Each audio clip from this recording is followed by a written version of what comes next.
Betsy Woodruff is a political reporter for the Daily Beast. She joins me now from Washington. And Betsy, lots to get to just here. Melania Trump appearing with Anderson Cooper also appeared on Fox News as well. The real politic, I suppose, demands the question, how effective was she? I don't think she did any damage. I don't think there was anything that she said in either of these interviews that's going to set back her husband's efforts.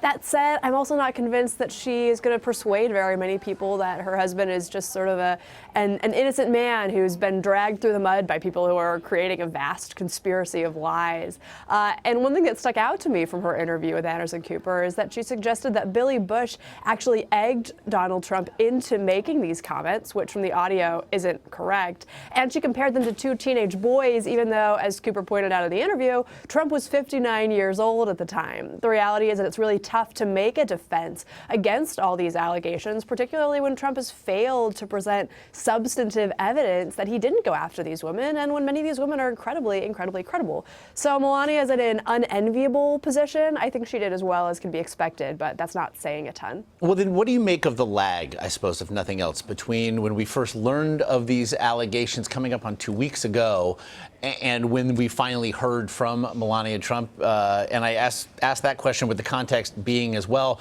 we have not heard anything from another staunch surrogate on behalf of her father, Ivanka Trump. Right. The lag is interesting, and I think it highlights how unprepared the Trump campaign was for these attacks. Now, in most campaigns, before a candidate even throws his or her hat into the ring, they do what's called a vulnerability report. The candidate pays a significant amount of money to some sort of investigator or opposition researcher to dig through his or her own dirty laundry, find all the skeletons in the closet, and then say, okay, how do we prepare for all these attacks? But there have been several reports that Trump refused to have that kind of investigation done on himself.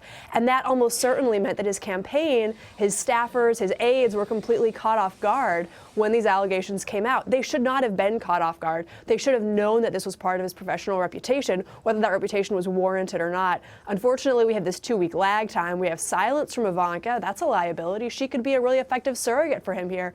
The campaign's overall response seems kind of ham-handed, and at the end of the day, I believe that's Trump's responsibility. He's the one who didn't want to vet himself. It certainly was really not news to thousands and thousands of Howard Stern listeners, for instance, who have really been hearing this sort of thing from the candidate for years and years. Interestingly, Betsy, it's also just one of the topics perhaps we'll hear about tomorrow night that actually have nothing to do with Hillary Clinton on behalf of the GOP candidate. He has been spending a lot of time of late talking about the idea of a rigged election, calling into question the very legitimacy of the American electoral process. By means of strategy, what do you make of it?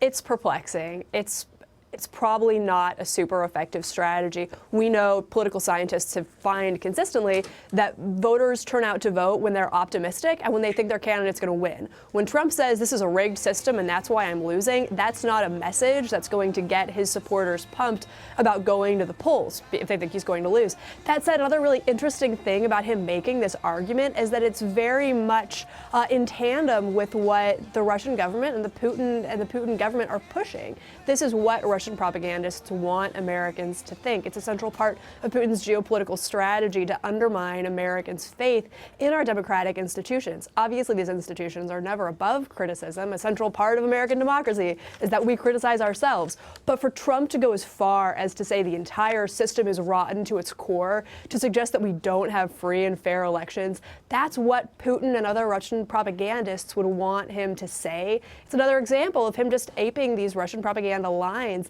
that's really perplexing and pretty unprecedented in a presidential campaign. And it's also something he's doing even as he also attempts perhaps to make points regarding the WikiLeaks dumps, ostensibly perhaps the result of the hacking of John Podesta's emails by Russian state actors.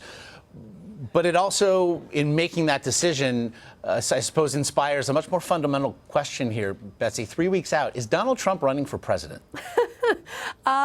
It's a fair question. It's worth discussing. Technically, Of course, that said, I mean, he's spent almost as much time over the last few weeks going after Paul Ryan and Alicia Machado and the American system as a whole as he spent actually going after Hillary Clinton. There's a point where you have to ask, to what extent is this a person who thinks he's actually going to be president? Or rather, is he just approaching this as someone who's trying to save face and lose in a way that will make it seem like he's as unresponsible for the loss as possible? Particularly the fact that he's kept going after Paul Ryan, even after his aides and Mike Pence have suggested that that feud is resolved, is just a real head scratcher. And it suggests, I think, that some of the folks in his inner circle are more worried about the long-term political gain of undermining free trade friendly and immigration friendly Republicans in DC than they are in necessarily running the most competitive campaign possible for the next few weeks. It's all prologue then to tomorrow night. What do you expect? Chaos, a huge mess, really good television, maybe. I think there's a good chance, of course, that Trump is going to go pretty hard criticizing Hillary Clinton over some of these WikiLeaks emails. There are a number of tidbits that could be used as effective zingers in the debate. In one of these emails, top Clinton confidant said that apologies are her Achilles heel. In another email, one of her top advisors said that she shouldn't be talking about bribery because it's a really dicey issue for her. So there's a lot of material there that Trump can use to kind of needle Hillary Clinton. Of course, that would involve him being disciplined and strategic. It's anyone's guess as to whether or not he actually will behave that way tomorrow night. But it's definitely going to be a mess. I think it's likely to be just as ugly, if not uglier, than the last presidential debate. I think a lot of people are going to be relieved that it's the last one of the cycle and we don't have to go through this, more than one more time. It's certainly hard to believe considering where the bar currently sits. The Daily Beast's Betsy Woodruff, as always. Betsy, we appreciate it. Sure thing.